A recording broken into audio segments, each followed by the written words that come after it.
Bonjour à tous et bienvenue dans la tanière du vilain geek. Aujourd'hui, on va parler du jour où Thor a dû devenir le One Punch Man de Marvel pour sauver l'univers. Et ça, c'est suite à une bonne dose de désespoir cosmique et de marteau qui part en vrille à travers les dimensions. Et croyez-moi, vous n'êtes pas prêts pour la déferlante de baffe qui va suivre. Les maîtres du mal ont semé la zizanie dans le multivers. Et Thor, il a trouvé une solution particulière au problème, compte tenu qu'il n'était plus digne de Mjolnir. Et on avait honte. Par conséquent, s'il n'a plus de marteau magique pour taper les méchants, la seule chose qu'il lui reste, ce sont ses poings qu'il va forger comme une pièce de métal ourou dans le but d'être assez puissant pour vaincre la menace multiverselle de la saga Avengers Forever. Donc pour ceux qui débarquent et qui ne connaissent pas encore Avengers Forever, on est au cœur d'une guerre multiverselle, pire que celle dont on parle dans la série Loki, où des Avengers de tous les coins de l'existence se sont alliés pour faire payer les maîtres du mal. Mais ce Thor-là, il a une mission perso. Son Asgard s'est réduit en cendres. Il est incapable de soulever Mjolnir. Et son niveau de frustration, il est au-delà du quantifiable. Mais heureusement, il va croiser la route d'un moine Kunlun, philosophe, qui va le prendre sous son aile. Et là, les fins connaisseurs de l'univers Marvel auront deviné qu'il s'agit bien d'un maître du légendaire Iron Fist, le vrai One Punch Man. Mais avant de vous embarquer dans cette saga interdimensionnelle, n'oubliez pas le petit rituel. Plantez vos griffes dans le bouton j'aime. Parce que chaque like, c'est un coup de poing dans la tronche des maîtres de l'algorithme, qui vous aide à ne rien manquer à propos de l'univers des comics sur YouTube. Et si c'est pas déjà fait, abonnez-vous et activez la cloche. Ensemble, on va conquérir le multivers, un comics à la fois. Mais sans plus tarder, fini les blablas, c'est parti! Notre aventure commence sur la Terre 56 337. Thor, exilé dans l'Himalaya, atteint enfin le sommet. La vue est imprenable, l'air est pur. Et Thor semble avoir trouvé ce qu'il cherchait depuis des siècles, la paix intérieure. Sauf que le bonheur, c'est comme une bonne blague. Ça dure jamais longtemps. Et Thor se souvient du coup que son fidèle marteau, Mjolnir, l'avait trahi. Et on le réalise lorsque de nulle part, un éclair déchire le ciel, le tonnerre gronde, et le marteau atterrit à quelques centimètres de Thor. Et dans le contexte, c'est la loose totale. Thor est au bout du rouleau. Mjolnir, il n'en peut plus. Il a essayé de le soulever combien de fois, mais en vain. Parce qu'à chaque fois, c'est le même résultat. L'échec, la honte, l'impression d'être un imposteur. Car ce marteau, il est censé être son passeport pour la gloire divine, son symbole de pouvoir depuis des siècles. Mais là, c'est juste un rappel constant de son indignité. En plus, pour lui rappeler constamment sa honte, Mjolnir le suit partout pour le narguer. Lui murmure à l'oreille qu'il n'est qu'une version déchue de lui-même. Un vrai troll, quoi. Mais la question à se poser, c'est d'où vient cette haine de la part du marteau envers Thor? Eh bien, tout ça découle des maîtres du mal. Ils ont saccagé son Asgard, réduit son monde en esclavage. Mais au fond, il se déteste surtout lui-même et se blâme pour son échec. Un peu comme dans Avengers Endgame. Mais au lieu de devenir un soulard, dans cet univers, Thor allait trouver le chemin de la rédemption. Non pas à travers une autre arme de Nidavellir, mais en découvrant sa propre force intérieure. Son impuissance, sa faiblesse, son incapacité à protéger ceux qu'il aimait étaient à la source de toute la rage qui le submerge. Impuissant devant les événements du destin, il décide de jeter sa frustration sur son marteau et frappe Mjolnir à main nue, encore et encore, jusqu'à ce que ses poings soient réduits à un magma sanguinolent. Une scène de désespoir absolu. Mais soudain le tonnerre. Et on voit un nouvel arrivant, Lei Kung, se dresser devant Thor. Lei Kung, c'est un maître Shaolin, le sensei ultime, le mentor de tous les Iron Fist. Dans le 616, il a entraîné tous les combattants de Kunlun, et il a même formé le premier Iron Fist, il y a 1 million d'années. Un expert en arts martiaux, en sagesse ancestrale et apparemment en thérapie de choc pour divinités dépressives. Parce qu'il sait exactement comment manœuvrer à travers l'état psychologique piteux de notre ami Thor. Il observe Thor se détruire les mains et lui balance, sans ménagement. Tu frappes comme une fillette. Tu utilises la rage, mais pas le focus. Tu vas juste te faire plus mal en agissant de la sorte. Pauvre idiot, lui dit Lei Kung avec une condescendance froide. Mais en fait, c'était un discours motivant. Parce que c'était pour Thor le coup de pied-au derrière dont il avait tant besoin. Parce qu'à la base, Thor, il s'en moque de l'illumination, des mythes de dragons et du kung-fu à la con. Parce qu'il n'en a jamais eu besoin, tu vois. Et ici, il est venu chercher l'oubli, le néant et l'extinction pour ensevelir sa honte. Mais Lei Kung, lui, a d'autres plans. Il sait ce dont Thor a vraiment besoin, une bonne dose de discipline et quelques baffes bien placées. Donc là, un portail s'ouvre, suivi d'un coup de pied bien senti. Et voilà Thor propulsé à Kunlun, la cité cachée. Dans ce sanctuaire, Lei Kung lui raconte l'histoire de la désolation de son peuple. Les maîtres du mal ont déferlé sur Kunlun, semant le chaos et la destruction. Même ici, entre les dimensions, le multivers n'était pas à l'abri. Et même le Iron Fist a été vaincu et tué. Les armées ont été décimées. Tout a été brûlé, sauf Shulao, le dragon immortel. Il dort encore dans son sanctuaire, et de son cœur jaillit la plus grande arme du ciel, le poing de fer. Et donc Lei Kung lui lance une idée complètement dingue, de devenir le prochain Iron Fist, en lui disant que si ses mains ne peuvent plus manier un marteau, elles peuvent néanmoins servir à frapper ses ennemis. Et avec peu d'hésitation, Thor accepte. Et un entraînement saignant et acharné commence. Thor frappe le marteau. Mais cette fois-ci, au lieu de le faire avec rage, il le fait avec focus, avec la détermination d'un dieu, cultivant sa force vitale pour la canaliser vers Mjolnir. Encore et encore et encore, jour après jour, nuit après nuit, jusqu'à ce que ses poings finissent par se transformer en masse de chair endurcie. Il aiguise son focus, apprend à contrôler sa rage. Et 30 jours passent, tandis que finalement, Mjolnir commence à vibrer. Il a enfin fléchi, ce qui est la preuve que Mjolnir ressent maintenant la nouvelle puissance de Thor, ainsi que sa volonté renforcée. Mais le marteau ne se laisse pas faire et il riposte, et la foudre s'abat ensuite avec une violence inouïe. Mais Thor encaisse, il absorbe la douleur, et il frappe encore plus fort. Lei Kung lui hurle avec une excitation communicative. « Tu n'es plus le dieu du tonnerre, Thor! Tu es le dieu qui frappe le tonnerre lui-même !» Et enfin, par la foudre de son poing, Mjolnir s'effondre. Entièrement soumis, vaincu. Thor a triomphé, mais il décide néanmoins de ne pas le soulever. Il s'en désintéresse, car ce marteau, ce n'est plus qu'un symbole de son passé. Il a trouvé une nouvelle voie, mais pour clore son entraînement, Lei Kung, toujours aussi brutal, lui balance une droite monumentale en criant « C'est pas terminé, fiston! Défoncer un marteau ne fait pas de toi un Iron Fist! Maintenant, tu vas te battre, mais contre moi !» Et Thor libère un One Punch asgardien d'une puissance incommensurable, qui projette Lei Kung à travers Kunlun, défonçant la porte du sanctuaire du dragon immortel. Le maître se relève, essuyant son sang avec un sourire et lui dit « C'était magnifique, mais j'ai quelque chose à t'avouer, parce que le dragon immortel du Iron Fist, eh bien en fait, il est déjà mort. Depuis longtemps, son pouvoir s'est éteint, et toute cette histoire de Iron Fist, c'était un mensonge. En fait, Lei Kung n'a jamais eu l'intention de faire de Thor son successeur. Ce qu'il voulait, c'était lui faire accepter sa véritable force, lui faire réaliser qu'il n'avait pas besoin d'un marteau, ni du pouvoir d'un dragon, car ses poings, c'était son véritable destin. Et c'est ainsi que Thor est devenu The God of the Fist, le dieu des poings, prêt à en découdre avec les maîtres du mal. Mais Mjolnir, toujours là, fidèle à lui-même, tente de se joindre à la fête, comme l'hypocrite opportuniste qu'il est en réalité. Mais bon, Thor décide de lui donner une seconde chance, mais pas tout à fait. Et avec un mélange de respect et de fermeté, il lui dit « Tu peux venir, mais tu ne te mêles de rien, car c'est mon combat, et ma façon de faire les choses, pas la tienne. » Et à ce moment-là, Ghost Rider et Ant-Man débarquent et lui disent « On cherche un Thor pour notre équipe d'Avengers multiversels, mais un Thor qui sait se battre. » Ainsi, le destin frappe à la porte de l'Asgardien. Notre nouveau dieu des poings est embarqué dans une nouvelle aventure à travers les dimensions, prêt à distribuer des mandales cosmiques. Bon, et bien là, comme deuxième variante timbrée dans cette saga, on va explorer l'origine de Tony Stark, mais pas n'importe lequel, parce qu'il s'agit, tenez-vous bien, d'une variante de Tony qui n'est pas devenu Iron Man, mais plutôt Ant-Man. Comment Tony Stark est-il devenu Ant-Man? Eh bien tout ça se passe sur la Terre 818. Vous voyez, sur cette Terre, l'avenir a été volé par les maîtres du mal, qui ont complètement remodelé la réalité à leur image. Et Tony, obsédé par le passé, un passé où le monde avait encore un avenir prometteur, s'est transformé en archéologue, bravant les lois interdisant toute recherche sur les temps anciens. C'était son petit acte de rébellion, lui et son équipe d'Avengers ratés par le destin. Un jour, en explorant les vestiges d'une civilisation disparue, Tony a mis la main sur un artefact incroyable, la tête d'un céleste gisant au fond d'un volcan du pôle Nord. Et de cette relique, il a conçu une arme surpuissante, un canon capable de dézinguer n'importe quoi en un clin d'œil, qu'il a baptisé le Nowhere Gun.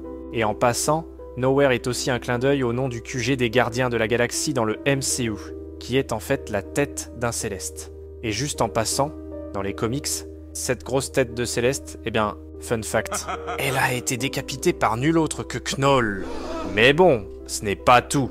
Tony a aussi conçu une invention digne d'un Ant-Man soulard et paresseux, un prototype de fourmi robotique qu'il a affectueusement surnommé Shellhead. Au départ, Tony avait envisagé de créer une armure complète, comme son homologue du 616, mais c'était beaucoup trop de boulot. Alors il s'est dit, pourquoi ne pas me contenter d'une mini-fourmi super balèze? Et c'est ainsi que ce Tony Stark est devenu Ant-Man, sur la Terre 818, un archéologue rebelle, armé d'un canon cosmique et chevauchant une fourmi robotique, c'est du propre. Mais l'histoire ne s'arrête pas là. Il faut savoir qu'à une époque, Tony a été capturé par le Wastelord, qui n'est autre que le Crâne Noir, le grand méchant qui règne en maître sur cette réalité alternative. Ce dernier l'a enfermé dans une grotte, le torturant sans relâche jusqu'à ce qu'il accepte de lui construire une armée de machines de guerre. C'est ainsi que sont nées les War Machines de la Terre 818, des engins de mort contrôlés par le Crâne Noir.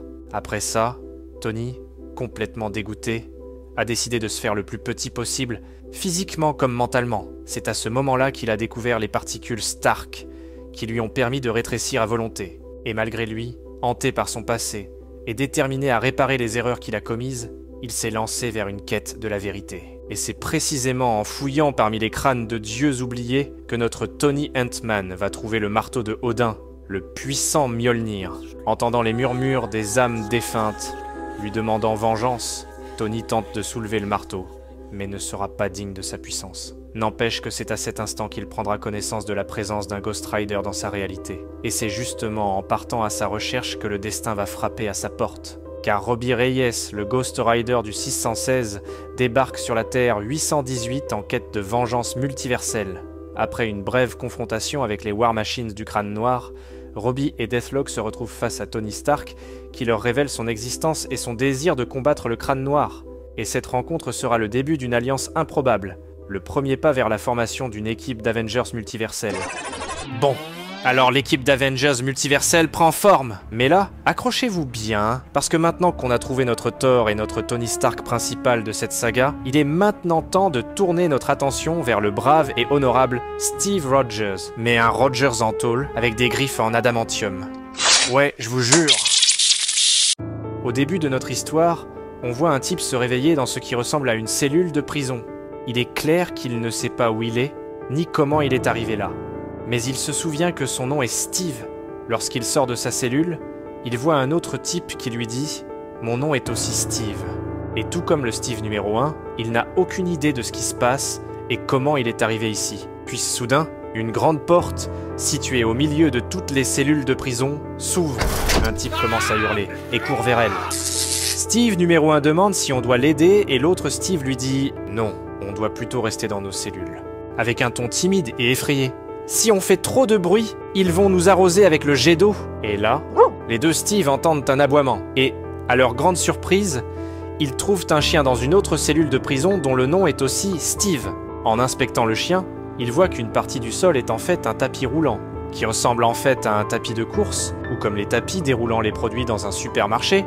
Et là, ils voient le même type qui hurlait plus tôt, allongé dessus, inconscient. Puis depuis une autre cellule, ils entendent une voix. « T'inquiète, il n'est pas mort, il est juste stupide !» dit un homme bourrin et mystérieux. Assis dans une cellule de prison, Steve numéro 1 essaie d'obtenir des informations du gros bourrin.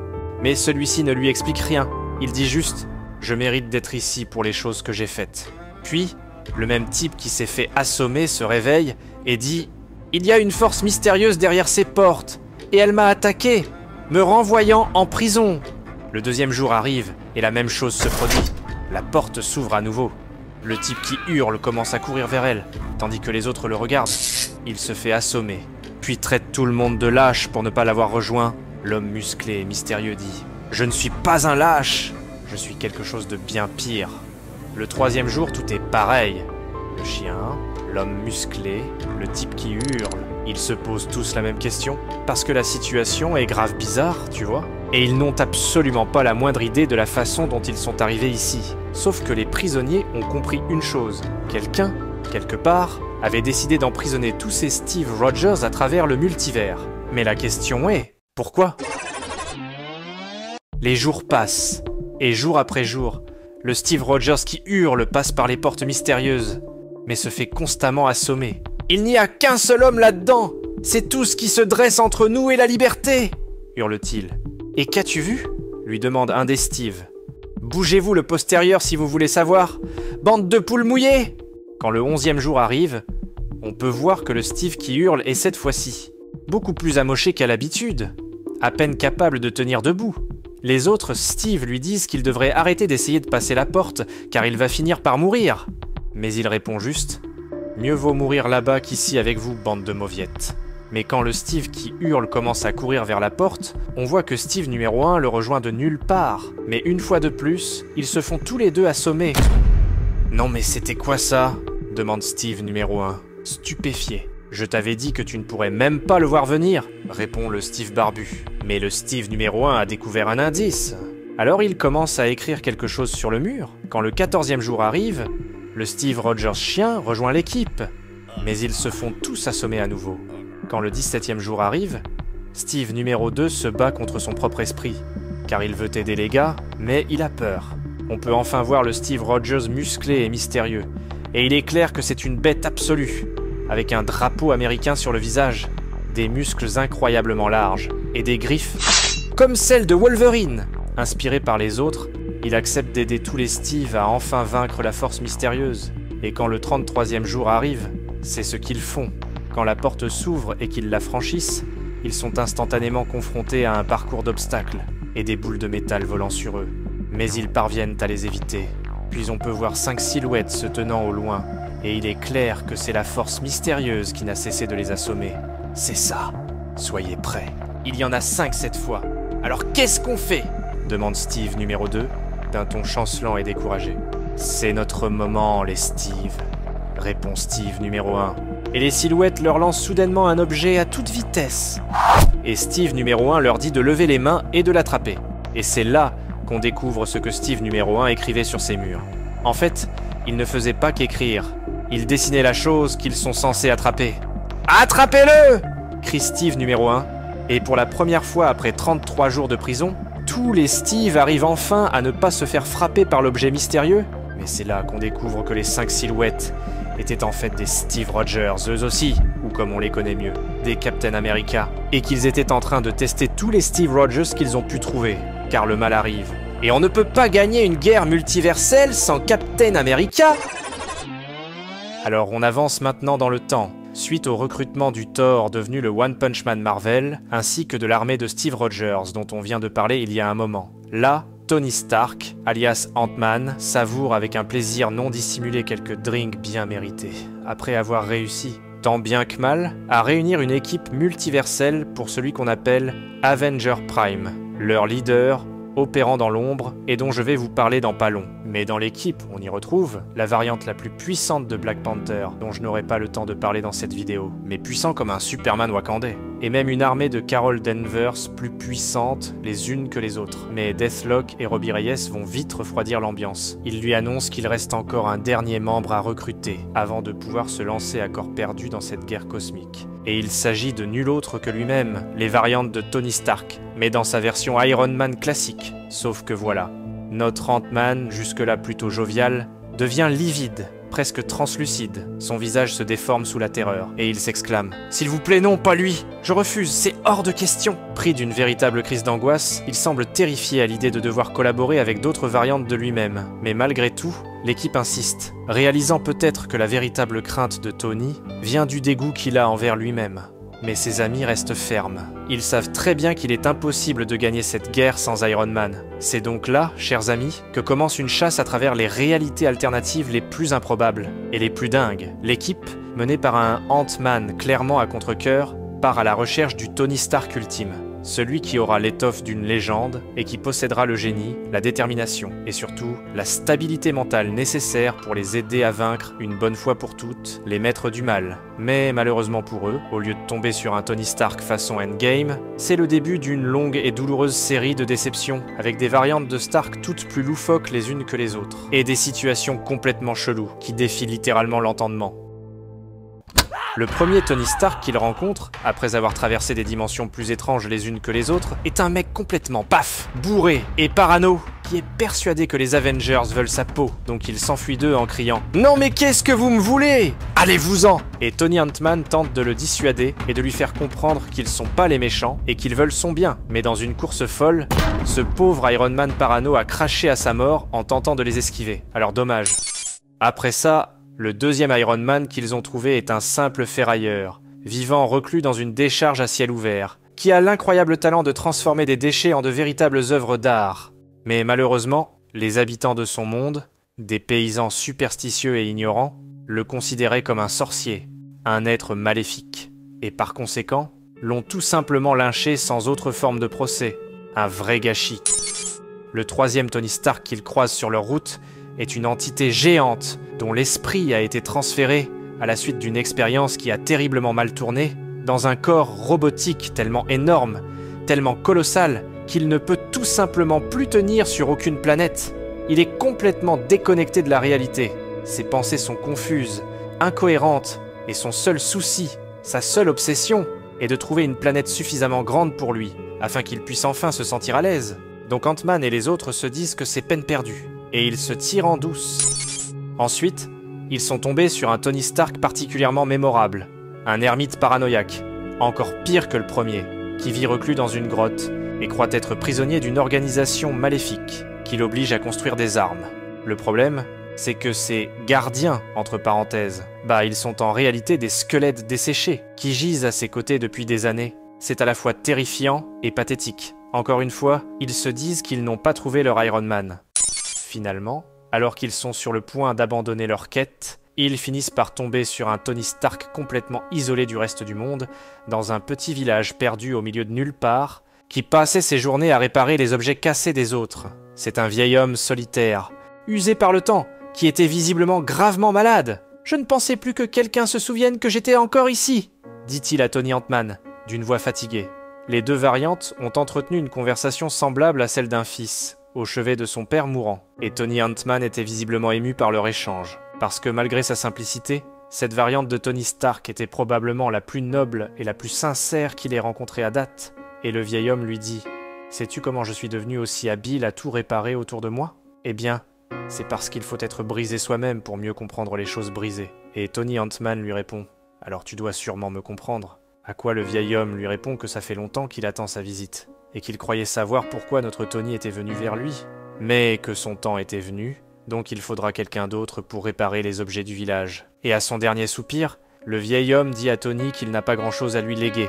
Et c'est là qu'on réalise que le vieux Tony croit visiblement être en train de parler à son fils perdu.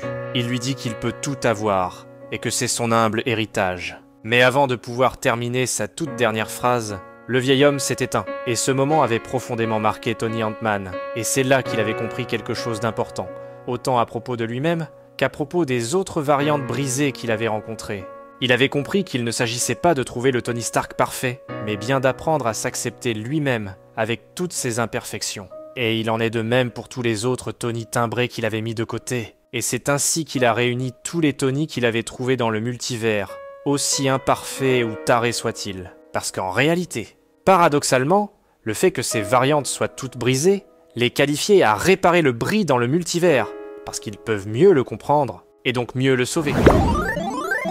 Ok mes vilains geeks, on a assez parlé des good guys pour le moment, et maintenant, parlons des vilains, et pas n'importe lequel. On parle du grand méchant de toute la saga multiverselle dans Avengers Forever, le Doom Above All, le fondateur timbré des maîtres du mal avec l'aide de Mephisto, et un rituel sacrificiel des plus sadiques. Et vous n'avez jamais rien vu d'aussi timbré dans Marvel. Le Doom Above All se trouve dans un lieu non divulgué, et il s'adresse à quelqu'un hors champ, qu'on découvrira plus tard. Il donne une série d'instructions très spécifiques, les mêmes qu'il a données à d'innombrables autres invités, ou devrais-je dire ses victimes. Il leur ordonne de le regarder en face pendant toute la durée de leur entretien, sans détourner le regard, sous peine de se faire arracher les yeux. Il leur dit de ne pas implorer la pitié de la mort, ni même de devenir fou pendant cet entretien démoniaque, du moins, pas jusqu'à ce qu'il en donne l'ordre. Et cet entretien, pour ainsi dire, c'est en réalité un rituel ignoble, un rite de passage tordu et maléfique, qui donne à ce Victor von Fatalis de la Terre 22 215 toute sa puissance. Mais avant de voir comment se déroule cet entretien particulier, on revient un peu en arrière, à une époque pas si lointaine, lorsque les maîtres du mal se sont rendus sur la Terre 91, l'univers des hommes choses, ou Man-Things en VO. Leur but, encore une fois, c'est de tuer les Avengers 1 million d'années avant notre ère. Dans cette réalité, tous les terriens sont des Man-Things, donc ils trouvent naturellement les envahisseurs plutôt étranges. Et en passant, Man-Thing est un être Nexus, car son marais sert de point de connexion pour toutes les réalités, donc c'est peut-être ça qui amène les maîtres du mal dans un univers peuplé par son espèce. Quoi qu'il en soit, les maîtres du mal font un carnage. Ils éliminent tous ces Avengers préhistoriques sans aucune difficulté. L'un de leurs plus grands atouts est l'effet de surprise, faisant en sorte que ces équipes d'Avengers préhistoriques ne peuvent tout simplement pas résister à la puissance de leurs assauts. Mais alors que les maîtres du mal multiversels conquièrent rapidement la Terre 91, on réalise que cette bande de méchants a des problèmes internes, ce que le Doom Above All décrirait comme des chamailleries. Dès qu'il conquiert une nouvelle Terre, le reste de son équipe se dispute sans arrêt pour savoir qui va prendre possession de cette réalité. Mais tandis que la majorité de l'équipe se dispute pour savoir qui va prendre quelle Terre, certains commencent à s'interroger sur le Doom Above All. Ils ont des doutes. Pourquoi ne cherchent-ils pas à revendiquer l'une de ces réalités? Le Ghost Goblin en vient même à penser que le Doom Above All est en train de jouer à un jeu où qu'il se croit tout simplement supérieur à eux. Donc ils se disent que si leur Doom n'est pas intéressé par la possession de ces différentes réalités, alors qu'est-ce qu'ils cherchent? Mais en réalité, la vraie raison de tout ça reste un mystère, du moins jusqu'à présent. On retourne à ce lieu secret, et on découvre enfin à qui parle le Doom Above All. Et il s'agit du Man-Thing Doom de la Terre 91, qui se faisait bourreler et martyriser sur une croix. Il l'a arraché à la timeline moderne de cette réalité, juste avant de retourner dans le passé avec les maîtres du mal, et de remettre leur timeline à zéro. C'est là qu'on en apprend beaucoup plus sur le Doom Above All. Il soumet le Man-Thing Doom à un processus qu'il décrit comme une façon de se révéler à son sujet, une cicatrice à la fois, afin qu'il sache qui il est pleinement et qu'il choisisse de le servir ou qu'il devienne fou et implore la mort. Le choix dépend de l'individu. Il ordonne au Man-Thing Doom de ne jamais détourner le regard, sinon il se fera arracher les yeux. Mais bien évidemment, digne d'un Victor Von Doom, le Man-Thing Doom est défiant, donc il détourne malgré tout le regard. Mais le Doom Above All n'est pas impressionné, et lui demande simplement pourquoi il cachait son visage, tout en expliquant philosophiquement que de nombreuses versions d'eux-mêmes, à travers le multivers, cachent aussi leur visage pour de nombreuses raisons, soit à cause de leur apparence grotesque, soit pour une question de vanité. Mais le Man-Thing Doom lui répond que ce n'est pas du tout ça, et que ce qu'il cache en réalité, c'est le pouvoir du feu. Et c'est là qu'on apprend que pour une raison étrange, les flammes brûlent lorsque le Man-Thing Doom dévoile son visage. Et en disant cela, il se libère de ses liens et s'attaque aux gardes, en disant au Doom Above All qu'il ne mérite pas un tel nom, car il se cache derrière de vulgaires Doombots, comme tous les autres Dooms du multivers, tout en traitant le Doom Above All de médiocre. Mais lorsque le Man-Thing Doom attrape l'un de ses gardes et qu'il fond entre ses mains, il réalise que tous ces autres Dooms sont en réalité des variantes, et qu'ils ont tous été placés sur la même croix que lui, et que toutes ces variantes de Doom ont dû subir le même calvaire, celui de voir le Doom Above All à son vrai jour et dans toute son horreur. Et là, Doom Above All ordonne alors à ces variantes de mettre la tête du Man-Thing Doom à la croix et de lui arracher les paupières afin qu'il puisse continuer son processus. C'est là qu'il montre au Man-Thing Doom la vérité. Et on apprend que le Doom Above All, contrairement aux autres maîtres du mal, se fiche éperdument de la conquête de ces différents mondes. Ces réalités servent plutôt d'incubateur pour assimiler ou asservir d'autres Dooms. Et maintenant que le Man-Thing Doom en sait plus sur le Doom Above All, ce dernier passe à l'étape suivante, lui montrer pourquoi il collectionne toutes ces variantes. Et pour ce faire, le Doom Above All le ramène au début de l'histoire et parle de Valeria, son véritable amour. Et on apprend qu'il l'a sauvagement sacrifiée en arrachant la chair de ses os, pour la transformer en une armure alimentée par la puissance de ce sacrifice. Mais ce geste sadique, ce n'est rien de nouveau. Le scénariste de Avengers Forever s'est inspiré de l'histoire de Mark Waid dans Fantastic Four, mais en version exponentiellement plus terrible. En fait, selon ce comics de 2003, le Doom principal du 616 croyait avoir fait un choix fatal dans sa jeunesse, en préférant la science à la sorcellerie. Et c'est pourquoi il a décidé de faire un pacte avec des démons qui lui ont promis de faire de lui le sorcier qu'il aurait pu être, et même plus. Mais pour cela, il devait sacrifier quelque chose d'une valeur inestimable, quelque chose d'irremplaçable. Et il a choisi l'amour de sa vie, Valeria, mais de la façon la plus sauvage imaginable, sachant qu'il a utilisé la peau morte de son amour perdu pour forger son armure magique, selon ce pacte maudit avec ces démons de l'enfer. Et c'est pas fini. Il décide machiavéliquement d'aller encore plus loin, parce qu'il reprend cette idée et devient d'abord sorcier suprême et conquiert son univers, tout en torturant ceux qui lui ont fait du tort, et particulièrement Reed Richards. Même si c'était son moment le plus satisfaisant, il raconte qu'avec le temps, c'est devenu ennuyeux. Il a alors réalisé qu'il ne suffisait pas de faire souffrir ses ennemis, il devait aller plus loin, en tuant les Avengers préhistoriques de son monde pour que ses ennemis n'existent jamais. Mais après des années de labeur mystique, les enchantements de son armure se sont épuisés. Donc pour continuer, il devait renouveler ce pouvoir avec un autre sacrifice. Mais il n'avait plus rien à offrir, parce qu'il n'y avait plus personne qui l'aimait vraiment, à part lui-même. Donc par extension logique, il se dit que si Doom, ce gros narcisse, s'aime tellement, il s'est dit que tuer ses propres variantes allait constituer le sacrifice ultime envers ses démons.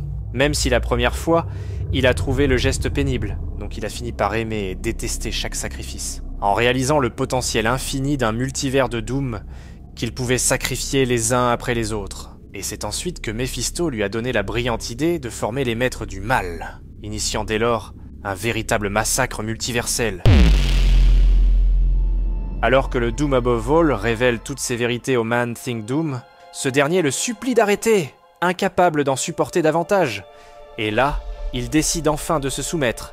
Jurant allégeance au Doom Above All et en signe de soumission absolue, il se coupe carrément la langue. Alors que le Doom Above All quitte la pièce, on aperçoit quelques Dooms qui l'ont rejoint, laissant derrière eux les nombreux autres qui ont imploré la mort. Le Doom Above All voit tout cela comme nécessaire pour ce qui va arriver, pour le salut de tous les Dooms. Et on découvre que la base d'opération des Dooms est elle-même une variante de Victor, ayant pris la forme d'une planète vivante, qui s'exclame dans le vide de l'espace en disant « Gloire au Doom Above All, le Doom de tous les Dooms !» Alors, vous en pensez quoi de ce Doom Above All? Dites-moi ça dans les commentaires. Et du même coup, si vous kiffez la saga Avenger Forever jusqu'à maintenant, faites-moi signe avec un petit pouce bleu. Sauf que là, on n'a pas encore fini. La saga nous emporte maintenant dans un futur extrêmement éloigné, des centaines de milliers d'années après notre ère courante de l'univers 616. Dans un futur si lointain que l'univers lui-même est sur le point de s'éteindre, il ne reste presque plus rien. Asgard n'existe plus, et la majorité des héros qu'on a connus ne sont plus que des légendes oubliées. Et pourtant, dans ce paysage désolé, un dernier dieu veille encore, King Thor. Un Thor vieux, endurci, mais plus puissant que jamais. Et dans cette dernière phase de l'existence de cet univers décimé par les guerres et le chaos cosmique, il a accompli un véritable miracle, redonner vie à la Terre. Grâce à son propre sang divin, il a fait renaître Nouvelle Midgard et protège depuis des siècles les derniers humains comme un père bienveillant. Mais cette paix est fragile, car si la Terre vit de nouveau, le ciel, lui, est mort. Plus de Valhalla, plus d'au-delà. Depuis un cataclysme cosmique déclenché après la guerre des royaumes, les âmes des défunts n'ont plus de refuge. Et ça, pour Thor, c'est inacceptable. Il refuse de laisser ses protégés sombrer dans l'oubli éternel. Alors commence une nouvelle quête, accompagnée de ses 3 petites filles, Frigg, Atli et Élisive, les déesses du tonnerre. Il cherche un moyen de rétablir l'équilibre cosmique. Il envoie Mjolnir, son fidèle marteau, explorer les confins de l'univers à la recherche d'une réponse. Et quand le marteau revient, il ne ramène pas que de l'espoir. Il ramène un nom, une présence, celle d'un ami perdu. Old Man Phoenix, un Logan d'un autre âge, fusionné avec la force la plus dévastatrice du cosmos. Mais une force qui aura un rôle majeur dans une guerre multiverselle, au-delà de l'espace-temps dans laquelle ils sont sur le point d'être impliqués malgré eux. Dans le comics Thor numéro 5, on nous transporte au milieu de nulle part, sur un caillou cosmique désolé. Et c'est là, à l'autre bout de l'univers, que King Thor le trouve, son bon vieil ami Logan. Mais pas n'importe quel Logan, un Logan vieux, usé, mais incandescent, enveloppé par les flammes cosmiques du Phénix. Parce que ouais, Old Man Logan est devenu son nouvel hôte, suite à la dévastation d'une grande partie de l'univers. Le choc pour Thor. Il reconnaît son vieil ami, le guerrier indomptable, mais possédé par cette entité primordiale, à la fois créatrice et destructrice. Thor, fidèle à lui-même, malgré le danger évident, tente l'approche diplomatique. Il voit Logan, il voit le Phénix, et il se dit qu'il y a peut-être là une solution à son problème. Il propose une alliance en disant « Aide-moi, Logan. Aide-moi à restaurer les cieux à recréer un au-delà pour les morts. Il espère que la puissance quasi infinie du Phénix pourrait rallumer les étoiles éteintes des royaumes de l'après-vie. Mais Old Man Phoenix, lui, il n'est pas du tout, mais alors pas du tout sur la même longueur d'onde. La réponse de Logan, ou peut-être est-ce le Phénix qui parle à travers lui, est cinglante, une colère pure. Il se décrit comme un Ronin de l'espace, errant pour détruire ce qui reste, pour achever le travail. Et il reproche amèrement à Thor d'avoir ramené la vie sur Midgard en lui disant « Tu aurais dû la laisser morte. Pour le Phénix, tout doit brûler, tout doit retourner au néant. » Thor, en voulant reconstruire, n'est donc qu'un obstacle sur son chemin de destruction universelle. Donc ça donne lieu à une explosion, et là, le combat s'engage, et mes amis, c'est d'une violence inouïe. On parle de deux êtres, au pouvoir quasi illimité qui se lâchent complètement. Old Man Phoenix, dans une rage berserker cosmique, manque de peu d'arracher le deuxième œil de Thor avec ses griffes enflammées. Mais King Thor n'est pas en reste. Dans un mouvement désespéré et brutal, il réussit l'impensable. Il projette Mjolnir à travers la poitrine du Phénix Logan. Le marteau traverse Logan de part en part, laissant un trou béant enflammé dans son torse. Voir Logan, même en mode Phénix, avec un trou fumant dans la poitrine, continuer à se battre comme si de rien n'était, ça donne une idée du niveau de folie de cet affrontement. C'est du Wolverine puissance 1000, littéralement. Et au lieu de flancher, ça le rend encore plus furieux. Il se rue sur Thor, ses griffes de feu prêtes à décapiter le vieux roi, en lui disant « Comment peux-tu être aussi vieux et toujours aussi stupide ?» hurle Logan. « Tu n'as pas sauvé la Terre, roi crétin, tu l'as condamné !» Thor, à bout de souffle, peine à comprendre. « Condamné ? Mais comment ?» Logan ajoute « Tu as attiré l'attention, Bob, en ravivant la vie sur la planète la plus dangereuse qui ait jamais existé. Tu croyais que personne n'allait remarquer ?» Il assène des coups brutaux à Thor, le mettant à genoux. « Ce n'est pas de moi que la Terre doit s'inquiéter maintenant. » Et là, la révélation glaçante tombe. Murmurée avec une haine brûlante, crois-le ou non, il y a des choses bien plus terrifiantes que Old Man Phoenix là-dehors. Et en faisant revivre la Terre, tu as attiré son attention. Donc il arrive, s'il n'est pas déjà là, avec tous ces monstres. Logan ne le nomme pas directement, mais la menace est palpable, un présage sombre d'un mal ancien et puissant. Et là, Thor, horrifié, ne pense plus qu'à une chose. Les filles, mes petites filles. À quoi Logan répond, si elles ont de la chance, elles sont déjà mortes. Quoi qu'il en soit, je serai là pour brûler leur corps, et laisser la terre comme tu aurais dû la laisser, morte et disparue. Donc adieu, père de tout. Et sur ces mots, Old Man Phoenix lève ses griffes pour le coup de grâce final, car tout semble terminé pour King Thor. Désespéré, rassemblant ses dernières forces, le vieux roi lève son unique main vers les cieux dévastés et hurle un dernier appel à la puissance cosmique. Il invoque un ultime éclair cataclysmique, une foudre divine d'une puissance inimaginable. Non pas pour frapper Logan, mais pour les frapper tous les deux, et en finir une fois pour toutes avec ce combat impossible à gagner. Plusieurs années après ce combat, sur Nouvelle Midgard, les déesses du tonnerre, Frigg, Atli et Elisive, perçoivent une perturbation cosmique, un bruit de tonnerre étrange qui n'est pas celui de leur grand-père. Frigg y entend la peur, Elisive une plainte, et Atli un appel aux armes. Mjolnir lévite, vibrant d'une énergie folle. Faut savoir que plusieurs aventures auront eu lieu depuis le départ de leur grand-père, qui leur avait laissé Mjolnir comme héritage ultime. Et soudain, le ciel s'embrase. Il pleut du feu phénix et du soufre, mais cette fois, ce n'est pas un simple écho de bataille, un vrai déluge de feu. D'où tombe mystérieusement la main griffue et enflammée d'Old Man Phoenix. Mais ce que ces déesses du tonnerre ne savent pas, c'est que le responsable de ce démembrement cosmique n'est pas leur grand-père, mais plutôt mystique, en version Dark Phoenix. Et agissant pour le compte des maîtres du mal multiversel, c'est elle qui a affronté et pulvérisé Old Man Phoenix avec une arme démoniaque appelée le Phoenix Gun, lui arrachant la force Phoenix avant de délibérément éparpiller ses restes encore vivants à travers le multiverse. Mais ça, pour l'instant, les déesses du tonnerre ne le savent pas, donc elles spéculent à propos de la cause de cet incident. Et Elisive, la stratège et la plus savante des trois sœurs, leur dit « Si quelque chose, là dehors, est assez puissant pour déchiqueter le phénix le plus ancien et le plus résistant que l'univers ait connu, et que ces morceaux se mettent à pleuvoir sur notre monde, alors cette menace doit venir d'au-delà de notre propre univers. La guerre multiverselle dont parlaient les échos vient de frapper à leur porte de la manière la plus brutale qui soit. Et Mjolnir, répondant à un appel de l'au-delà, les guide vers un autre univers, à la recherche de réponses. comme une boussole cosmique.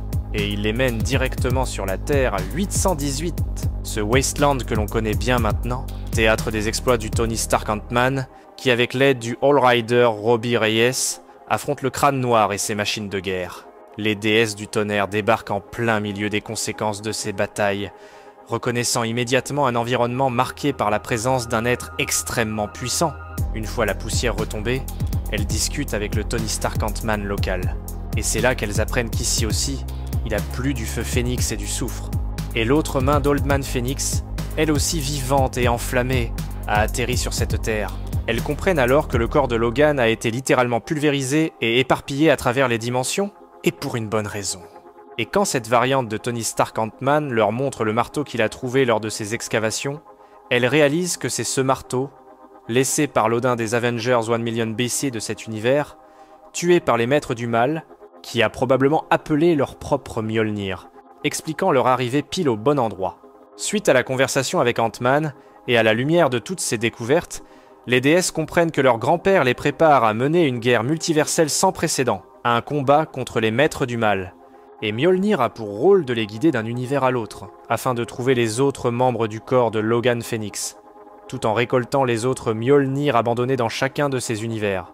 Et tout ça prépare le terrain, tandis que Ant-Man est lui aussi recruté par d'autres membres des Avengers multiversels, vers le final de cette grande saga d'Avengers Forever. Ok, alors on y est presque, le final de la saga arrive, mais juste avant, il y a 2 jalons quintessentiels à parcourir dans cette saga. Et encore une fois, on va parler de la Force Phoenix. Sauf que là, au lieu d'être des centaines de milliers d'années dans le futur, on remonte 1 million d'années dans le passé. Au moment de la naissance de Thor lui-même, on est dans l'ère des Avengers 1 million BC de l'univers 616. Et dans cet univers, on va découvrir le rôle que le Phénix va jouer dans la naissance de Thor, et en quoi ce rôle donnera à Thor la puissance nécessaire pour aider à sauver l'intégralité de l'omnivers. Et juste après ça, on va vous présenter l'ultime Avenger derrière l'ensemble de cette équipe multiverselle qui se dresse contre le Doom Above All et les maîtres du mal. On parle du Avenger Prime, la clé de voûte de toute cette saga. Et juste après ça, on part en guerre! Et les enjeux sont liés à l'existence même de toute la réalité, donc accrochez-vous bien, parce que vous êtes sur le point de passer au prochain niveau. Alors on remonte dans le temps, 1 million d'années avant notre ère, à l'aube de l'univers 616. Lofé, le roi des géants des glaces, tombe amoureux de Hive, la porteuse de guerre. Elle débarque de la zone négative, un couple improbable. Mais l'amour rend aveugle, comme on dit. Et surtout, quand il s'agit d'un amour cosmique aussi destructeur que celui-là, ils viennent sur Terre pour consommer leur amour, par la conquête. Ils pondent des milliards de vermines de guerre. Des hordes de créatures cauchemardesques déferlent sur la planète, menaçant d'engloutir toute vie sur leur passage. L'humanité, à ses balbutiements, est au bord de l'extinction. C'est un véritable cataclysme cosmique qui se prépare. Heureusement, les Avengers 1 million BC débarquent et remettent les vermines à leur place. Pour l'humanité, c'est une méga bonne nouvelle. Mais pour nos 2 gros méchants, c'est la fin de leur rêve. Tout a été détruit dans une bataille légendaire. Agamotto, Odin, le Phénix, Starbrand, Iron Fist, tous unis pour défendre la Terre contre cette menace interdimensionnelle. La puissance combinée de ces héros primitifs est la seule chose qui se dresse entre l'humanité et l'anéantissement. Et après avoir tout donné lors du combat, ils ont réussi à vaincre cette invasion. Et Lofé jure une vendetta sanglante contre tous. Sa rage est telle qu'elle résonne à travers les âges, et influencera les événements futurs de l'univers Marvel. La haine de Lofé envers Asgard et Midgard ne fera que croître, préparant le terrain pour des conflits épiques à venir. Et cette promesse aura une incidence majeure sur le destin de Thor en particulier. Entre-temps, il y a un prix à payer pour cette victoire. Le premier Black Panther meurt, un héros tombé au combat, sacrifiant sa vie pour protéger les innocents primitifs de notre planète. Son courage et sa détermination inspirent tous ceux qui l'ont connu, et sa légende perdure à travers les siècles. Mais le Phénix est tout particulièrement peiné par cette perte, et décrit Black Panther comme le meilleur des hommes. Mais Odin, sans empathie, dit au Phénix qu'il n'était qu'un homme. Son manque de compassion choque le Phénix, et met en lumière le fossé grandissant entre leurs visions du monde. Odin, obsédé par le pouvoir et la destinée, semble incapable de comprendre la valeur de la vie humaine. Le Phénix reproche à Odin de ne respecter que ses propres passions, et là, elle lui balance. Pour quelqu'un qui prétend tout voir, t'es bien aveugle parfois. une gifle verbale, mais Odin reste indifférent. Et il répond « Je suis le chemin, la colère et l'émerveillement, et je vois ce qui sera. » Mais derrière ces déclarations pompeuses, Odin cache son attirance envers le phénix. Et il a un plan bien précis en tête, mais ça ne sent pas bon du tout. Le phénix va voir la tribu du panthère pour présenter ses condoléances. Elle propose sa protection. Mais une femme lui dit que la seule chose dont ils ont besoin de sa part, c'est de les oublier. Ils veulent rester à l'écart du monde, protéger leur héritage et se reconstruire après cette tragédie. Leur isolement deviendra une caractéristique de leur culture, et Marvel semble nous indiquer que c'est à ce moment précis que le peuple du Wakanda a décidé de s'isoler du reste du monde. Après ça, Odin appelle les Avengers en urgence, mais il ne s'agit pas d'une autre invasion interdimensionnelle, c'est en réalité un coup monté. Quand le phénix arrive, Odin la regarde en disant « Ah, voilà enfin mon remède !» Le phénix demande ce qu'il se passe, s'ils sont attaqués, et Iron Fist dit que c'est mieux d'être important tout ça, parce qu'ils ont laissé la Terre seule et vulnérable. Alors Odin les mène à une porte, en leur disant que c'est un plus grand jour que tous ceux où ils ont protégé Midgard, parce qu'aujourd'hui, lui et le phénix vont se marier. Sauf que là, il y a un très gros problème, les amis. Parce que voilà, le phénix, elle n'était même pas au courant. Non mais là, quelle audace, Odin. Et là, bam, le daron suprême se prend une baffe astrale par le phénix. Et c'est la première fois qu'on met une claque au fils de Bor dans l'univers Marvel. La tension est palpable. Le phénix dit à Odin que c'est un dieu idiot. Mais dans toute son arrogance, Odin ne comprend pas. Il est aveuglé par son ambition et trop imbu de sa propre puissance. Et dans sa tête, le phénix aurait dû le remercier d'un tel honneur. Sauf que voilà, Odin a poussé le bouchon trop loin. Et juste après, le phénix quitte Asgard, avec l'intention de lui dire au revoir, et de tout quitter. Mais elle hésite avant de partir, parce qu'elle sait que si elle part, la terre va dépérir avant de fleurir. Et du coup, elle prend aussi conscience que de toute façon, elle ne pourra pas rester trop longtemps sur Terre, car à long terme, elle risque de succomber à sa véritable nature, et consumer ce monde par le feu. Mais elle ne peut pas partir avant de laisser ce monde entre de meilleures mains. Et note à part, si vous n'avez pas lu Avengers 1 Million BC, faut comprendre d'abord qui est l'incarnation du phénix à cette époque. Et vous l'aurez deviné, il s'agit du précurseur de Jean Grey des X-Men, alias Firehair. Il s'agit d'une mutante de l'ère préhistorique dont la tribu fut massacrée, la poussant à fusionner avec la Force Phoenix. Mais en résistant à l'appel du Dark Phoenix, elle a fondé les Avengers 1 Million BC pour protéger la Terre contre les menaces cosmiques et contre elle-même. Et d'ailleurs, c'est elle qui a recruté Odin, une vraie badass cosmique quoi. Donc vous comprenez mieux maintenant pourquoi cette affection pour la Terre. Et c'est pourquoi, réalisant la vanité d'Odin, le phénix contacte Gaïa, la déesse de la Terre, pour lui faire une proposition. Elle demande à Gaïa d'épouser Odin, en prenant sa place à ses côtés et en lui donnant un enfant pour faire de lui un être qui deviendra un dieu bienveillant et un réel protecteur pour la Terre sans défense. Et que même si le phénix s'était résigné à faire ce sacrifice, le risque d'être consumé par le Dark Phoenix était trop grand et trop dangereux pour l'avenir de cet enfant. Toutefois, Gaïa hésite au début, mais elle finit par accepter, en remarquant que le phénix adore cette planète autant qu'elle. Alors Gaïa dit au phénix qu'elle donnera une chance à Odin, et on verra bien. Plusieurs années passent, et Gaïa et Odin ont conçu leur premier enfant. Sauf que Lofé revient enfin pour se venger, et pour faire souffrir Odin, il frappe le nouveau-né Thor, arrêtant son cœur. Le froid s'empare de son corps, menaçant d'éteindre sa flamme de vie. Mais l'incarnation du phénix le sent.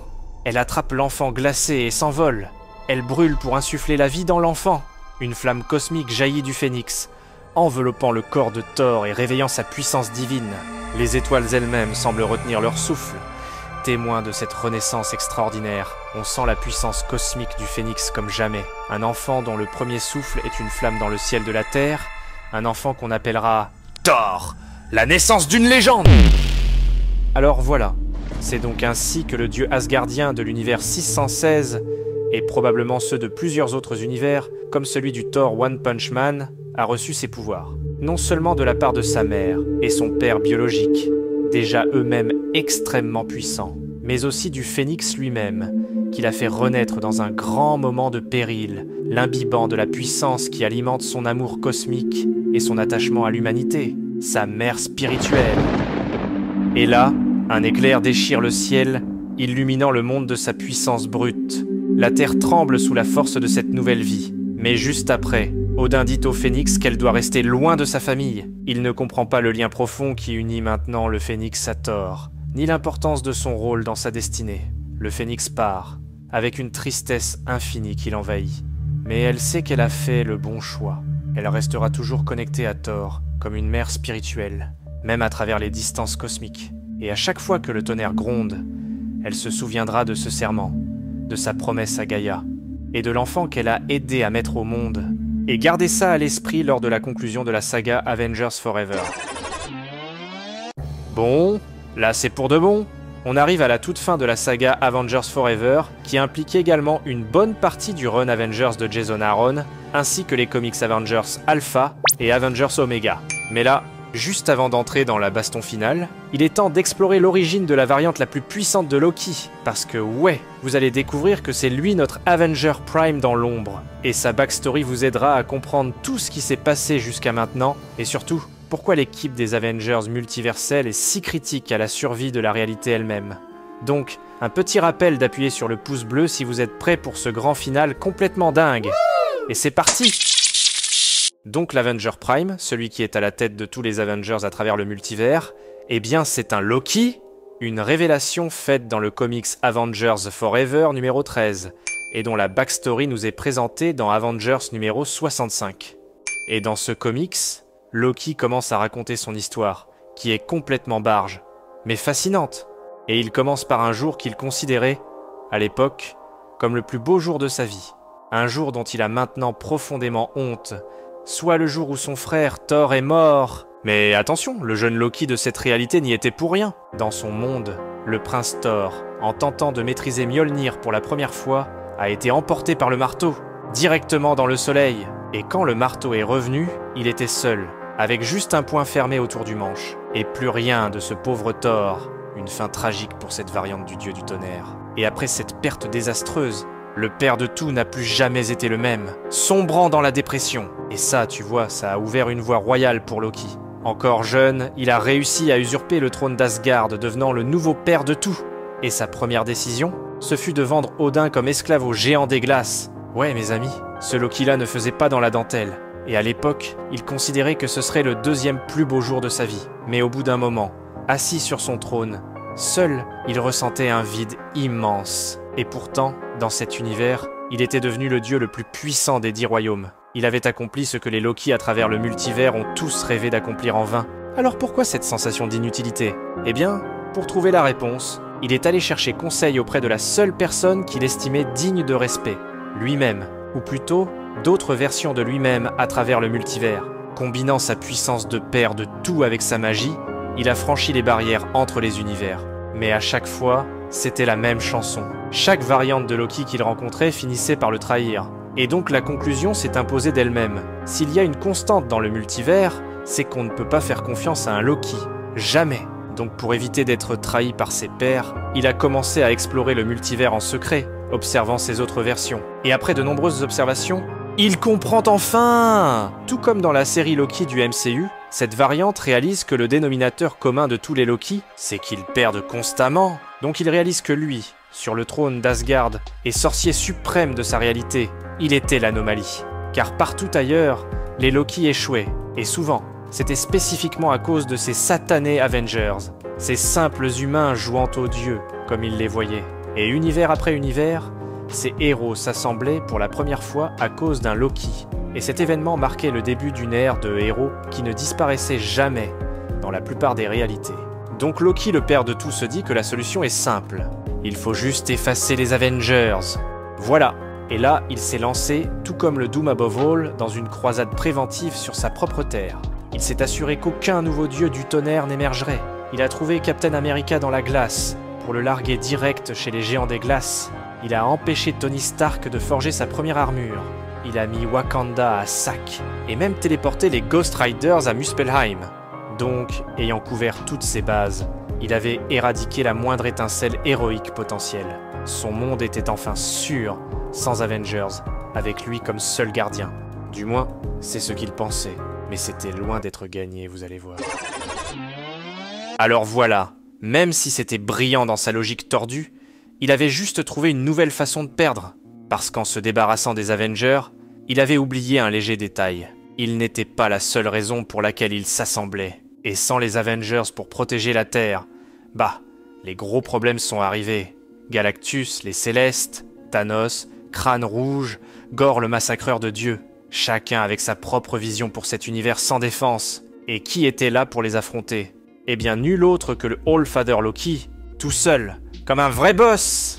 Et le truc de fou, c'est qu'il les a tous battus. Il admet lui-même que ça a poussé sa sorcellerie à des niveaux inimaginables. Mais comme toute magie puissante, ça a un coût. Et pour une victoire d'une telle ampleur, le prix, c'était chaque être vivant dans son univers. Tout a été anéanti. Sauf que ça, le comics ne nous le montre pas. Donc on ne saura jamais ce qui s'est vraiment passé dans cette baston complètement barge. Après ça, notre Loki se retrouve père de tout sans aucun sujet, car il a détruit son univers en voulant le sauver. Donc, complètement vidé et désespéré, il décide d'en finir en se jetant dans le soleil, comme son frère Thor. Mais même là, il échoue, parce qu'au lieu de l'au-delà glacial, il glisse entre les fissures des univers et se réveille à un endroit interdit, un lieu réservé aux plus puissants êtres du multivers, appelé la carrière des dieux, au bout de l'infini. D'ailleurs, si vous voulez en savoir plus à propos de cet endroit, j'ai une vidéo super sympa au sujet de l'origine des pierres de l'infini, qui porte également sur le rôle de cet endroit dans l'univers Marvel. C'est un lieu de pouvoir immense, une sorte de cimetière cosmique où les dieux finissent fossilisés, un peu comme le mur source chez DC. Donc, en arrivant dans cette forêt des dieux, Loki pense enfin avoir trouvé sa place. Il fait alors quelque chose qu'aucun Loki n'avait jamais fait. Il prie. Il prie pour être lui aussi fossilisé avec les autres, pour enfin trouver le repos éternel. Mais la réponse arrive, et c'est un grand nom cosmique. Pas de repos pour toi, mon Loki, pas sans avoir purgé ta peine, car le multivers a montré que les Loki sont destinés à être la force qui rassemble les Avengers. Alors toi, All-Father Loki, le plus grand Loki de tous, ta sentence est d'assembler les plus puissants Avengers de toute l'infinité. Un groupe qui allait s'appeler les Avengers Alpha, garant de la sécurité du multivers. Et c'est là qu'il est transformé à jamais. On voit sa métamorphose pour devenir Avenger Prime. Et il a même fait construire la fameuse tour des Avengers à la carrière des dieux. Et dans son nouveau rôle, il rassemble des héros de tout le multivers. Et au fil des éons, il réalise que les Deathlock deviendront ses soldats les plus fiables. Donc il les a recrutés, pour ensuite les déployer à travers le multivers, dans le but de sonder l'infini et d'y extraire les meilleurs Avengers. Et tout ça nous ramène au présent, au cœur du combat dans le run d'Avengers Forever. La tour est détruite par Doom Above All à l'aide d'une gigantesque planète Doom. Et il est maintenant devenu la plus grande menace du cosmos.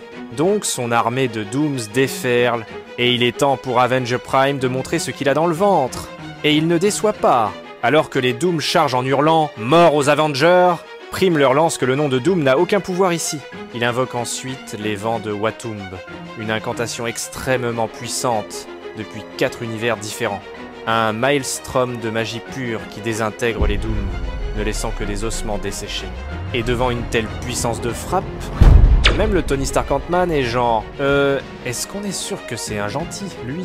Mais malheureusement, même un tel assaut ne sera pas suffisant. Prime réalise rapidement que l'armée de Doom est bien plus grande qu'il ne l'avait imaginé. Et c'est là que les petites filles de Thor, présentes elles aussi, émettent leurs doutes en disant « On va avoir besoin de beaucoup plus que ça, Papy Loki ». Mais Prime avait bien préparé le jeu. Donc un peu comme Doctor Strange dans Endgame, il fait débarquer les Avengers actuels de la Terre 616, ainsi que les Avengers 1 Million BC. Par contre, pour comprendre le rôle des Avengers du 616 dans cette galère, il me faudra une autre vidéo. Mais bon, avec tout ce beau monde réuni au bout de l'infini, ça y est, ils sont enfin prêts à se battre. Mais tandis que les Avengers s'assemblent de tous les coins du multivers pour vaincre le Doom Above All, il faudra voir s'ils peuvent réellement faire confiance à leur leader, parce qu'après tout, ça demeure un Loki. Le vilain geek. Bon, on arrive enfin à la conclusion et jusqu'à maintenant, même si t'as peut-être le cerveau un peu cramé, j'ai fait tous les efforts possibles pour éviter de complexifier l'arc de Avengers Forever, qui très honnêtement est probablement l'un des events Marvel les plus difficiles à suivre et à comprendre des 30 dernières années, parce que les couches multiverselles de cette histoire sont beaucoup plus vastes que la saga de Secret Wars. Et ça, c'est parce que la saga d'Avengers Forever implique non seulement un très grand nombre d'univers convergés, Mais en plus, l'histoire croise plusieurs époques très éloignées. Souvenez-vous, on est passé du lore d'Odin et du Phénix remontant 1 million d'années dans le passé, pour ensuite remonter à King Thor et au Phénix Logan, dont les événements se déroulent littéralement à la toute fin de leur univers, des centaines de milliers d'années dans le futur. Donc ouais, assez difficile de suivre tous les détails. Et croyez-moi, j'ai même dû couper une grande partie de la saga des comics, dont l'arc très intéressante de Robbie Reyes, le All Rider de l'univers 616. Toutefois, vous allez découvrir que cette version du Ghost Rider à la fin de ce run est l'un des personnages qui va faire toute la différence. Et c'est pourquoi je voulais garder son implication dans la saga pour la toute fin, mais ce n'est pas tout. Parce que du côté des méchants, il y a un autre personnage très important dans toute cette saga, dont je ne vous ai délibérément pas trop parlé, afin d'éviter la confusion, car en vérité, je vous le dis mes chers amis, dans cette saga complexe, même le gros méchant Doom Above All n'est qu'un instrument dans toute cette affaire. Et oui, le véritable cerveau derrière cette guerre, le mastermind opérant dans l'ombre et le vrai méchant de l'histoire, c'était Mephisto, le vrai boss final de l'histoire, et plus spécifiquement celui de l'univers 616. Et si vous avez porté attention lorsque je vous ai présenté l'origine du Doom Above All, eh bien vous vous souviendrez que je vous avais laissé un petit indice à ce sujet. Sauf qu'il est temps maintenant de dévoiler son vrai plan et ses vraies raisons d'avoir déclenché toute cette guerre dans le multivers. Et c'est ça, le vrai endgame de toute cette saga, dont le champ de bataille est le lieu sacré que notre Avenger Prime tente depuis le début de défendre à tout prix, et la raison pour laquelle il a rassemblé toute cette équipe d'Avengers venant de tous ces mondes éparpillés, c'est pour protéger la carrière des dieux, cet endroit mythique dont je vous ai parlé, au cœur même de l'infini, là où les dieux finissent fossilisés, et là où l'existence elle-même a commencé. C'est pas juste un cimetière cosmique, tu vois, c'est une sorte de barrage aux frontières du multivers, un lieu qui retient une substance appelée les eaux de l'entropie. Imagine, au tout début de l'omnivers, il y avait le puissant premier firmament, une réalité primordiale et éternelle, mais stagnante. Et les Célestes, sa première création,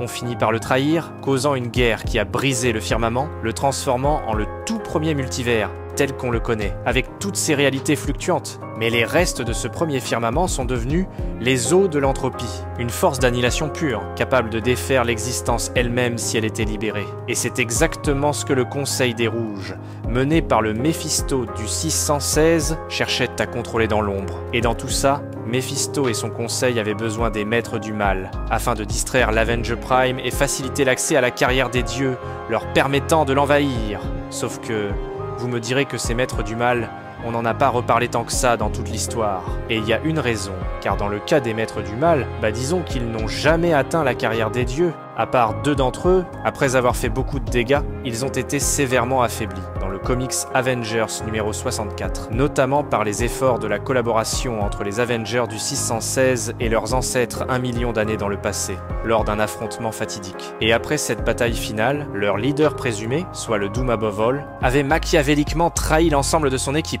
révélant ensuite sa propre armée de Dooms venus de partout dans le multivers, prête à envahir la carrière des dieux pour ses propres intérêts. Sauf que voilà, Mephisto et son Conseil des Rouges avaient déjà un pas d'avance, donc il avait mené ses troupes pour affronter les Avengers multiversels. Et tout ça nous mène vers ce point de convergence, la course entre le Conseil des Rouges et l'armée de Dooms, qui se sont déversés sur la carrière des dieux. Ils ont pris d'assaut la tour des Avengers, prêts à tout détruire pour atteindre le cœur du barrage cosmique. Et celui qui atteindra l'objectif en premier pourra libérer l'entropie, et surtout, contrôler l'ensemble du multivers. Revenons maintenant à l'ultime champ de bataille. La scène se déroule au cœur de l'infini, dans la carrière des dieux, où l'armée de Doom a fait exploser la tour des Avengers. Néanmoins, tout n'est pas perdu. L'Avenger Prime, Loki, avait rassemblé une armée sans précédent. Les Captain America de toutes les réalités formaient le corps des Cap, une ligne de défense inébranlable. Les Carol Danvers formaient le corps des Carol, prenant d'assaut le ciel. Les Thor de plusieurs dimensions étaient là, dirigés par notre dieu des poings, le fameux Thor version One Punch Man. Il y avait le Star Panther, une variante ultra puissante de Black Panther dotée des pouvoirs de Superman. Et bien sûr notre Tony Stark Ant-Man, maintenant réuni avec les Avengers de son univers, ainsi que des membres moins connus, mais non moins puissants, notamment le Starbrand Brandy Selby, qui est une jeune fille d'une puissance cosmique incroyable, et dont l'importance sera critique un peu plus tard, donc gardez-la à l'esprit. Mais chose certaine, on a une équipe OP, Et même, grâce aux efforts d'Avenger Prime, les Avengers du 616, notre équipe classique, étaient arrivés sur place, transportés à travers le temps et l'espace. Et dans le rôle du sorcier suprême, avec les Avengers préhistoriques, on a l'ancêtre mystique du Docteur Strange, Agamotto, présent au combat, malgré les horreurs qu'il avait subies du Doom Above All. Et n'oublions pas les petites filles de Thor venues du futur lointain. Vers la fin même de l'univers, c'était une force d'Avengers multi-époque, multi-réalité, tous unis. Des centaines de héros contre des centaines de Dooms, et des vagues de Mephisto. Le corps des Caps tenait la ligne au sol.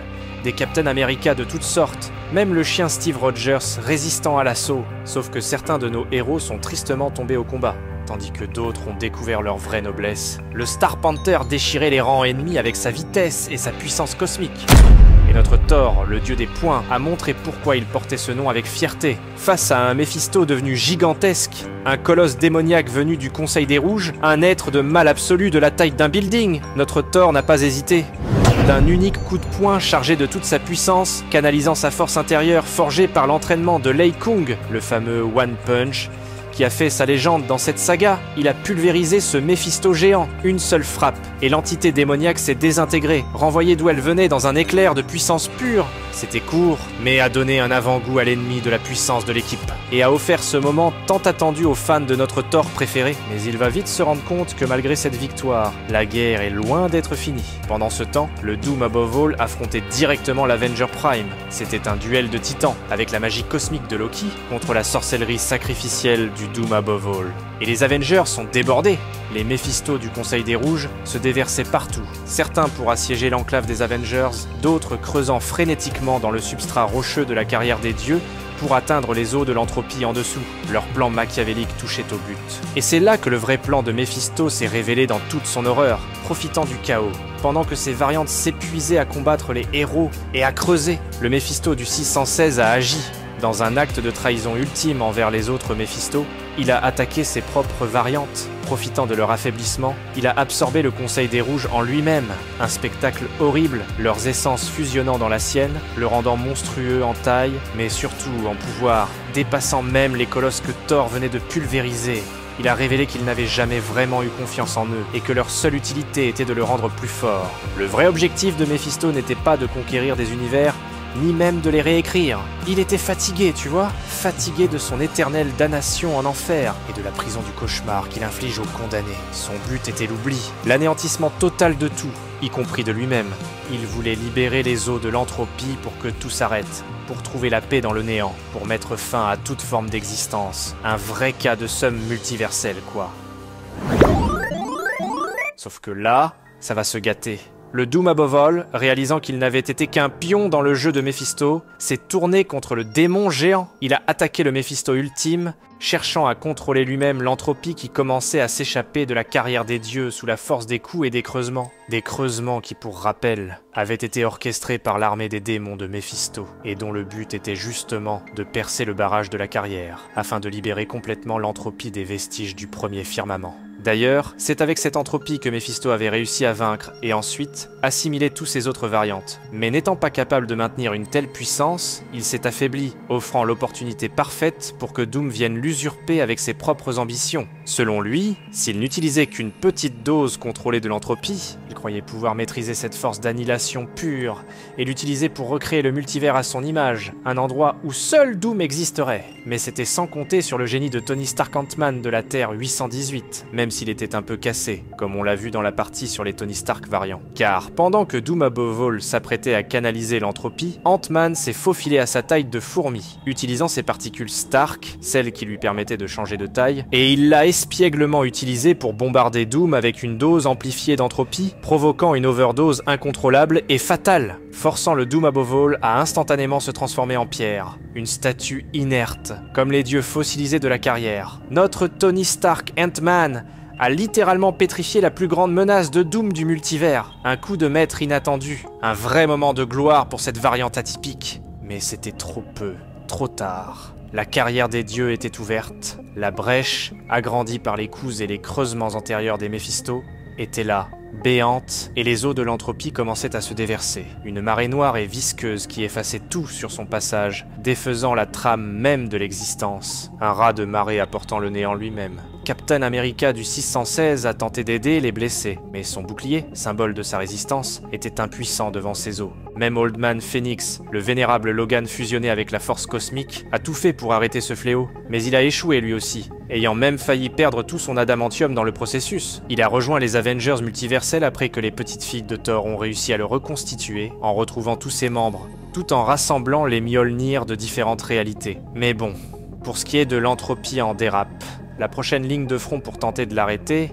c'est Deathlock, mais pas n'importe lequel. On parle de son incarnation de l'être appelé le Progenitor, un être très particulier dans le lore Marvel, mais plus spécifiquement, il s'agit de la conscience d'un des Deathlocks téléchargés dans ce corps gigantesque. Et pour ceux qui ne le connaissent pas, le Progenitor, c'est un membre des Célestes, d'une puissance inouïe, qui est un peu comme l'ancêtre de tous les super-humains sur Terre, pour des raisons qui demanderaient toute une vidéo à décortiquer. Mais en gros, son cadavre est devenu la montagne des Avengers, inerte depuis des éons, et dans Avengers numéro 54, le premier Deathlock dans cette saga, a téléchargé sa conscience en lui, juste avant de se sacrifier pour sauver le monde, lors de la première attaque des Maîtres du Mal. Sauf que voilà, même lui, offrant son corps pour boucher la brèche, commençait à se désintégrer, déchiré par l'énergie brute des eaux de l'entropie. Pendant ce temps, les deux autres incarnations du Phénix, dont Maya Lopez, l'hôte actuel du 616, et Firehair, l'incarnation préhistorique de la Force qu'on a vue avec les Avengers 1 Million BC, en avaient les mains pleines à tenter de repousser la Dark Phoenix mystique, donc elles étaient incapables de porter main forte au progéniteur, et ce n'est qu'en combinant toute leur puissance qu'elles ont finalement réussi à la vaincre. Sauf qu'il était malheureusement déjà trop tard. Lorsque le progéniteur a fini par complètement céder devant la puissance de l'entropie, il ne restait plus que ces deux hôtes de la force Phénix pour l'arrêter. Mais elles avaient déjà épuisé toute leur force lors du combat précédent, donc elles n'étaient malheureusement plus assez fortes pour repousser la marée. Tout semblait perdu, car ici, il n'y a plus de vilains à combattre. Plus de Mephisto ou de Doom Above All à arrêter, car cette bataille, c'est pour protéger l'existence elle-même. L'échec, dans le cas d'espèce, veut tout simplement dire que plus rien ne va exister dans l'omnivers, le néant absolu. Mais c'est là que, dans un moment épique, Thor de l'univers 616 intervient pour aider les Phénix. Comment ? Eh bien, il a puisé, pour la toute première fois depuis plus d'1 million d'années, dans la force Phénix elle-même. Lui qui avait une connexion spéciale à cette entité cosmique, car elle avait aidé à sa naissance, lui insufflant la vie et une partie de son feu le jour où il est né. Donc le dieu du tonnerre a levé les bras, et un feu cosmique a jailli de lui, alimenté par cette connexion primordiale avec la force Phénix. Ce n'était pas la foudre, mais un feu pur, une énergie de vie et de création qui a rejoint celle des Phénix épuisés, leur donnant la force nécessaire pour repousser les eaux de l'entropie. C'était le feu qu'on lui a donné à la naissance, le feu de sa mère spirituelle. Un moment incroyable, un lien cosmique qui a sauvé l'omnivers, ou du moins, c'est ce qu'on croyait. Vous regardez le Vilain Geek. Yay! Malheureusement, même avec cette poussée d'énergie cosmique de Thor et des Phénix, la marée d'entropie était trop forte. Elle a de nouveau commencé à déferler. Et encore plus violemment, la brèche s'élargissait. Et c'est là que Robbie Reyes, le All Rider, a agi. Il a carrément utilisé la Doom Planète vivante, l'un des lieutenants de Doom Above All que Star Panther avait mis hors circuit, et avec toute la puissance de l'esprit de la vengeance multiverselle à sa disposition, il l'a transformé en un véhicule de l'enfer, pour ensuite le jeter dans la brèche comme un bouchon de fortune. Mais encore une fois, ça n'a pas tenu. La brèche a de nouveau commencé à s'ouvrir. Même Loki, l'Avenger Prime, semblait vouloir abandonner en disant « Rien de notre côté ne peut retenir l'énergie du premier firmament, du moins pas pour longtemps. » Alors, dans un effort désespéré, tous les Thor variants présents, brandissant les Mjolnir collectés à travers le multivers, dont beaucoup rapportés par les petites filles de King Thor, ont concentré toute leur puissance pour tenter de sceller la brèche. L'idée était que si la carrière des dieux est principalement tenue par le pouvoir de l'essence des dieux, alors la puissance d'autres dieux pourrait peut-être la maintenir, et ça a fonctionné. Un peu. Mais même la puissance combinée de tous ces marteaux divins n'était qu'un palliatif temporaire. Mais notre Tony Stark du 616, lui, après avoir fait sa propre analyse, avait fini par comprendre la dure vérité, et leur dit « Avenger Prime a mentionné que rien de notre côté de la réalité ne pouvait boucher le trou. Alors, il n'y a qu'une seule option. La conclusion était terrible mais inévitable. Quelqu'un devait aller de l'autre côté, à la source du néant de l'entropie, dans ce qui restait du premier firmament, pour la sceller de l'intérieur. C'était un sacrifice ultime, une mort certaine, ou pire, une dissolution totale de l'être. C'est alors que Brandy Selby, la Star Brand, cette jeune fille étant l'hôte d'une puissance cosmique incroyable, mais qui vieillit à chaque fois qu'elle l'utilise, et qui a d'ailleurs vieilli considérablement pendant cette saga en utilisant ses pouvoirs pour aider les Avengers, s'est portée volontaire. Elle était prête à donner sa vie. Cette vie si courte qu'elle avait vécue pour sauver tout le monde. Mais Robbie Reyes, le All Rider, a été plus rapide.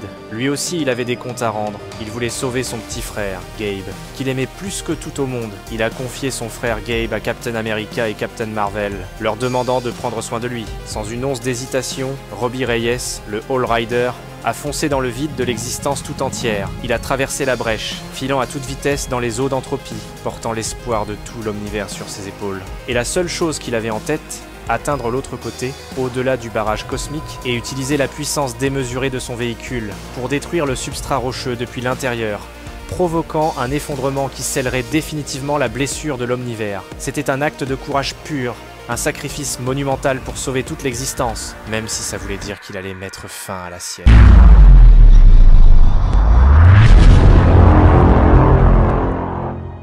Avec la brèche scellée, vraisemblablement une bonne fois pour toutes, grâce au sacrifice héroïque de Robbie Reyes, l'immense menace de l'entropie était enfin contenue. Le Doom Above All était pétrifié. Et Mephisto? Eh bien, Agamotto, le sorcier suprême préhistorique, l'a banni, renvoyé de force dans son propre royaume, en enfer, pour qu'il y croupisse, peut-être pas éternellement, mais pour très très longtemps. Ensuite, pour sauver la réalité des 615 univers déformés par les maîtres du mal, Firehair et Brandy Selby ont dû faire un dernier grand sacrifice, en combinant leur essence pour reconstituer ces univers à leur état originel, mais y laissant leur vie. Toutefois, ce n'était pas la fin pour les héros variants de la carrière des dieux, comme Captain America aux griffes, le Thor One Punch Man et Tony Ant-Man. Leurs épreuves les ont changés, et ils ont choisi de rester, patrouillant le multivers, sous la direction de l'Avenger Prime. Et le Deathlock Progenitor, lui, est devenu leur nouvelle base mobile, servant de quartier général pour cette nouvelle garde du multivers. Old Man Phoenix, pour sa part, est retourné dans son futur très éloigné, avec les petites filles de King Thor, et a enfin trouvé la paix sur la nouvelle Midgard restaurée, cultivant avec ses griffes, finalement en paix après des siècles de tourments, et communiant avec Thor, qui incarne maintenant le rôle de sa mère, Gaïa, et parallèlement, dans le passé lointain, Agamotto, bien que rendu aveugle par Doom, a créé les yeux d'Agamotto, et peut maintenant voir l'avenir. Voyant les balbutiements de l'univers 616 qui allait suivre son cours, ayant des visions de l'ère des héros et des mutants, donnant lieu à toutes les belles aventures de nos comics Marvel à travers le temps. Et Odin, dans sa version 1 million BC, est tellement dégoûté par cette expérience qu'il a mis son Mjolnir de côté, promettant, comme dans le lore original, de ne plus jamais y toucher, préparant ainsi le terrain pour que son fils le reprenne un jour, tel que prévu dans le destin de Thor. Et Robbie Reyes, eh bien, l'histoire se termine sur une note d'espoir pour le All Rider, car dans une scène post-crédit du comics, on l'entrevoit, lui et son véhicule, le Hell Charger, dans les profondeurs de l'omnivers, se reconstruisant pièce par pièce, signe qu'une partie de lui, l'essence même du All Rider, reste en vie, en attente. Et voilà mes vilains geeks, c'est la fin de la saga Avengers Forever. Qu'en avez-vous pensé de cette saga épique et complexe du lore Marv? Ce sacrifice de Robbie Reyes, ce Mephisto ultime, ce coup de génie de Tony Stark de la Terre 616 qui sauve la mise. Et ce moment de One Punch Thor et la puissance de Thor puisant dans le feu Phénix. Lequel de ces Avengers multiversels un peu timbrés vous a le plus charmé dans cette saga? Dites-moi tout dans les commentaires, et faites-moi vos suggestions à propos de la prochaine série majeure des comics que vous aimeriez que l'on couvre ensemble. Votre feedback est crucial, c'est ce qui fait vivre la tanière. Ciao les amis!